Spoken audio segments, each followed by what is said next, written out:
Bom dia, família! Sejam bem-vindos de volta. Nós estamos continuando aqui um tema que nós temos abordado já há bastante tempo a respeito da mulher adúltera, do homem adúltero, de questões de relacionamento matrimonial que tem um impacto grandioso na nossa vida. O sábio Salomão fala bastante sobre esse assunto, nós temos também aprendido com ele. Temos visto algumas dicas, nos últimos dias para você evitar isso.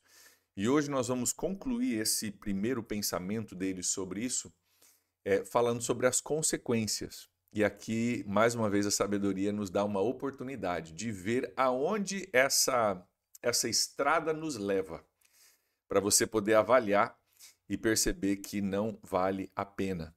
Você não precisa viver as consequências para você decidir se vale a pena ou não. Você pode conhecer as consequências a partir da sabedoria e você pode, a partir disso, então, decidir que não é a melhor opção para você. E é isso que ele vai fazer hoje. Ele vai desenhar para nós as consequências. Nós vamos ver algumas delas são bem interessantes,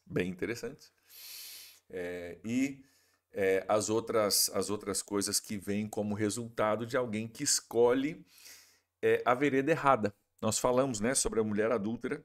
Nós falamos que ela, no versículo 6, nem percebe o caminho tortuoso que ela caminha e não enxerga a vereda da vida. Ela está na vereda da morte, ela nem percebe que ela está na vereda da morte e não conseguiria encontrar a vereda da vida. Quem se une a ela vai pela vereda que ela vai. E essa vereda vai gerar os resultados que nós vamos ver hoje no versículo 11. E nós vamos dar uma puladinha à frente ali para pegar um pouquinho, só para ler o 12, 13 e 14, que fala da mesma coisa. Tá bom? Vamos juntos? Para Provérbios capítulo 5, versículo 11, diz assim: no final da vida, então, vamos lá, você está com ela nos caminhos tortuosos, você se aproximou da casa dela e tal. No final da vida, você gemerá com sua carne e o seu corpo desgastados. Você gemerá com sua carne e com o seu corpo desgastado. Gente, vou te dar aquilo que eu entendo desse texto, tá? E que muitos comentaristas estudiosos entendem, que aqui ele está falando de doença venérea, tá? É o que ele está falando aqui. Você gemerá com sua carne e o seu corpo desgastados. Você vai sofrer consequências de ter se envolvido com a mulher adúltera, porque o que muitas vezes a gente não percebe, não paramos para pensar porque estamos cegados pelo pecado, é que se a mulher adúltera deu bola para você, provavelmente ela deu bola para vários outros também. Se o homem adúltero deu bola para você, provavelmente ele deu bola para várias outras também. E aqui falando das consequências de uma vida de adultério, entre elas a consequência, acho que essa consequência é interessante que a Bíblia fala até disso, Falei que tinha uma das consequências que é interessante. Interessante que a Bíblia fala até disso. No final da vida você gemerá com sua carne, seu corpo, a carne aqui é o corpo físico, E o seu corpo desgastados. Você vai sofrer consequências não só espirituais, não só morais, não só sociais. Nós vamos ver uma consequência social no final da nossa leitura hoje, mas a quantia de consequências de uma vida de adultério, ela abrange várias áreas da nossa vida. Abrange o emocional, abrange o espiritual, por ser pecado, abrange o físico. Nós vamos ver que abrange, inclusive, uma consequência da sociedade. Então, é uma decisão que gera variadas consequências e consequências muito caras. Como nós falamos nos últimos dias, O pecado te leva mais longe do que você queria ir, te custa mais caro do que você queria pagar.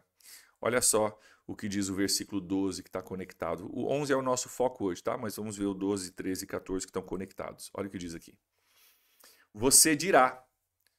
Presta atenção, está falando sobre o futuro, tá? Então, está permitindo você enxergar o futuro para você tomar uma decisão sábia e não cair no adultério. Olha, você dirá, se você cair no adultério, como odiei a disciplina, como o meu coração rejeitou a repreensão. Aqui a disciplina, não está falando de disciplina no sentido de você apanhar, tá?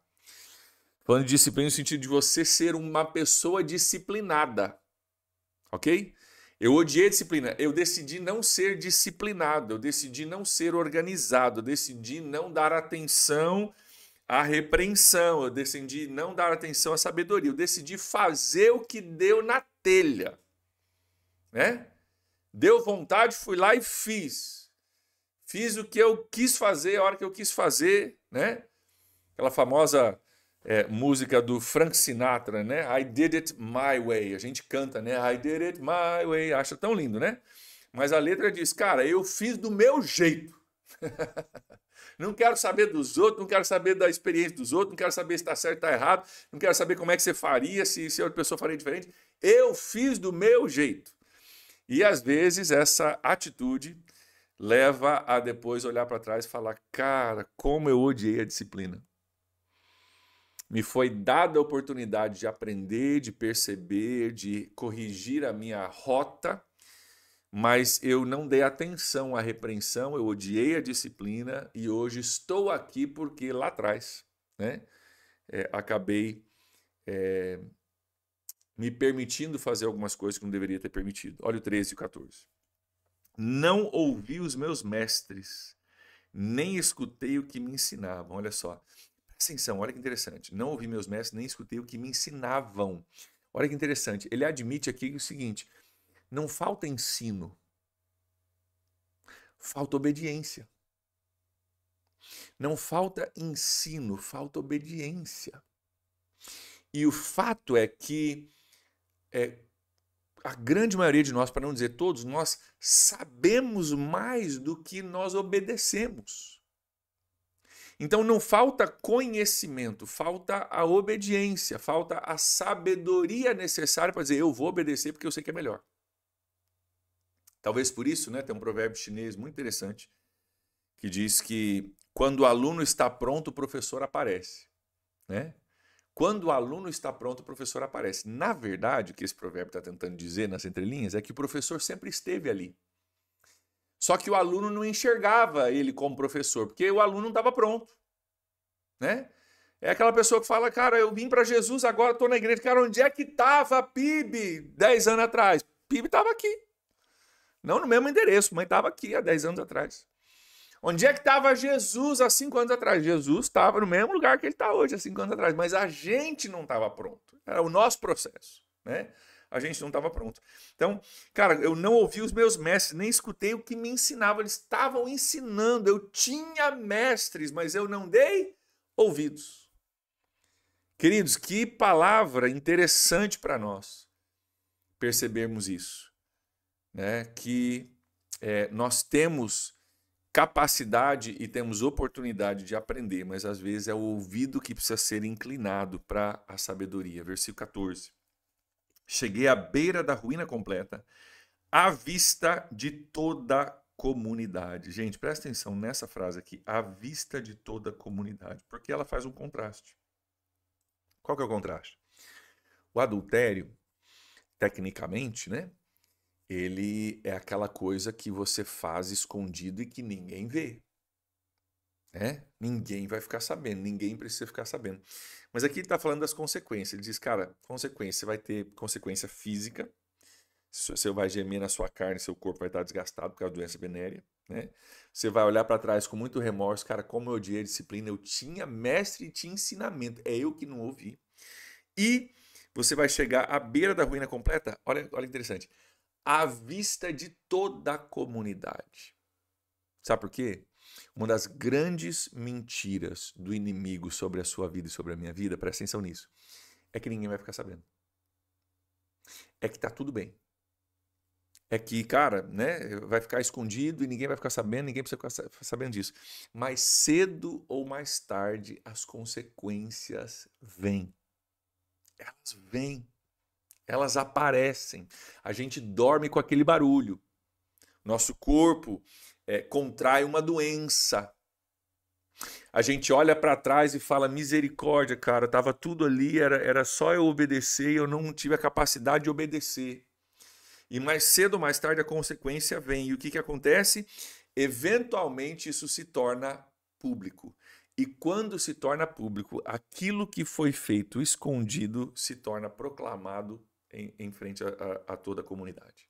Ele diz, cara, cheguei à beira da ruína completa, à vista de toda a comunidade. Está contrastando com o pecado que é feito em secreto, mas que eventualmente toda a comunidade descobre.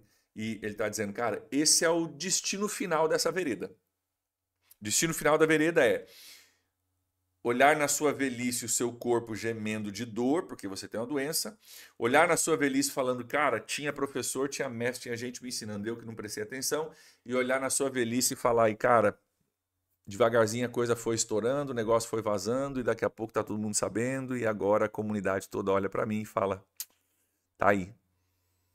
Então, gente, é pesado isso que a gente está falando, mas vamos entender. Não é que alguém fez isso, ok? Tá aqui um homem sábio dizendo, cara, esse é o destino dessa vereda, então sai dela, pelo amor de Deus. Né? Aí, vamos voltar aqui, então, para o versículo 8, que é o versículo que a gente estudou ontem, né? Ó, fique longe dessa mulher e não se aproxime da porta da sua casa. Fica longe. Por quê? Porque esse é o destino final. Parece que, eu só vou ali na casa dela, ninguém vai ficar sabendo, né? Tal, beleza, cara, né? Ou na casa dele. Mas no final, tudo se torna muito, muito mais complicado. Então, tá aqui um homem sábio dizendo, aprenda sem ter que viver as consequências. Sabedoria nos oportuniza isso. Escolher um caminho entendendo aonde os dois caminhos vão dar. E eu posso, então, me privar, né? Vamos dizer assim, me proteger de ter que viver as consequências para descobrir por mim mesmo. Eu posso descobrir pelos erros dos outros e evitá-los. Então, queridos, que Deus nos dê esse santo temor, sabe? Não só com relação ao assunto de adultério que está sendo tratado aqui, mas com relação a todas as coisas que nós vamos aprender nessa jornada de sabedoria juntos. Que Deus possa nos dar sabedoria com relação a isso, para que a gente possa compreender o resultado final do pecado, o resultado daquela coisa pequena que parece que ninguém vai ver, mas que tem um efeito sobre as nossas vidas. Que Deus nos dê o santo temor de dizer, Deus, me ajuda a ouvir o entendimento que o Senhor está tendo, que o Senhor está me dando, né? Porque nós temos a Bíblia diante de nós temos o ensinamento aqui todos os dias, né? Mas isso precisa entrar no nosso coração para gerar transformação e o temor do Senhor aqui dentro. Então, eu quero me unir a você nessa manhã, orando por isso, sobre a sua vida e sobre a minha vida. Que Deus nos dê o santo temor de a gente poder ouvir as palavras, né? Olha só, que a gente possa amar a disciplina, no sentido de sermos disciplinados. Que o nosso coração possa aceitar a repreensão, que é o oposto do que aparece no versículo 12, né? E a partir disso, aí nós viveremos uma vida sem problemas, olhando para trás, dizendo graças a Deus que eu ouvi, graças a Deus que eu aceitei, né? Graças a Deus que eu tive mestres e eles me ensinaram e eu ouvi, e hoje eu tenho uma vida tranquila porque eu segui pela vereda da justiça, pela vereda da vida. Que assim seja sobre a sua vida, sobre a sua casa, sobre os seus filhos. Lembre que os nossos filhos estão nos observando muito mais do que a gente imagina, se você tem filhos. Então, as suas tomadas de decisões também, as suas prioridades, vão refletir sobre a vida deles. Então, vamos orar para que Deus nos dê esse temor, essa sabedoria, esse entendimento, para que a gente possa experimentar a vida plena e próspera que Deus tem para nós. Prosperidade não é só sobre dinheiro, tá, gente? Prosperidade é sobre isso aqui. Você botar a cabeça no travesseiro e falar glória a Deus que eu ouvi os meus mestres, colho os benefícios de uma vida bem vivida hoje, porque eu escolhi o caminho da sabedoria. Isso sim é prosperidade, em todas as áreas. Relacionamento, casamento, finanças, saúde. Tá aqui a saúde, né? O corpo definhando. Prosperidade é você estar bem em todas as áreas da sua vida. Adultério um convite para você se dar mal em todas as áreas da sua vida. Então vamos ficar longe dele, vamos pedir que Deus nos ajude. Pai, em nome de Jesus, nós reconhecemos a sabedoria desse texto e o quanto ele desenha para nós o resultado final que a gente não precisa, graças a Deus, viver para saber. Mas, Pai, o temor do Senhor é aquilo que nos faz compreender as Escrituras e nos submetermos a elas, e não nos acharmos melhores do que a Escritura. Pai, eu oro que o Senhor nos ajude a não termos a atitude de dizer, acontece com todo mundo, mas comigo seria diferente, de a gente se achar melhor ou acima dos princípios bíblicos. Pai, preserva-nos disso. Nos dá o temor do Senhor, Deus, que é o princípio da sabedoria e o entendimento de que esses princípios são sementes que a gente semeia e a colheita virá.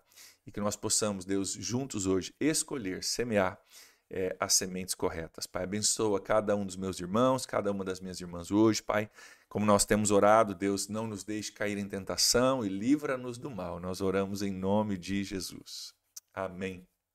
Amém, queridos. Que Deus te abençoe aí. Um grande abraço e nós voltamos amanhã. Tchau, tchau.